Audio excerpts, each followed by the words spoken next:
तो दोस्तों, आज मैं तुमको बताता कि एआई कितना डेंजरस है। जो लेडीज लोग भी जो अपने फोटो डायरेक्टली उसको दे देते हैं ना, तो देखना वो तुम्हारे फोटो के साथ क्या क्या कर सकता है, तुम्हारी प्राइवेसी की कैसी धज्जियां उड़ा सकता है। आ जाओ, तुमको बताता मैं। ये देखो, मैंने एक मेरा फोटो इसके ऊपर अपलोड किया। ये सिंपल गूगल जिमिना है, ठीक है, विदाउट पेड वर्जन है। पेड वर्जन की तो बात ही अलग है। वो किया और एक सिंपल इसको प्रॉम्प्ट में डालता हूँ।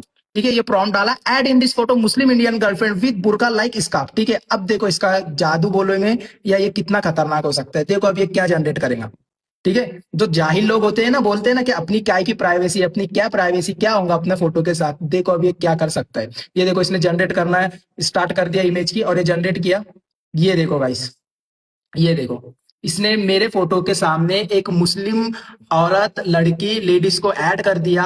जो पता नहीं ये कौन है, क्या है, किसका फोटो है, जिसे कि इस बहन ने, इस लड़की ने, इस लेडीज ने फोटो ऐड की होंगी कभी ना कभी, और उसने उधर से ढूंढ के लाया और मेरे को ऐड कर दिया। अगर मैं ये फोटो कहीं पे जाती है या उसके घर वालों को पता चलता है, तो कौन यकीन करेगा ये रियल है या फेक है या एआई से बनाया है। देखो गाइस, इतना खतरनाक है। तो ध्यान रखो अपनी प्राइवेसी का, और ट्रेंड के चक्कर में कुछ भी मत दे दो यार।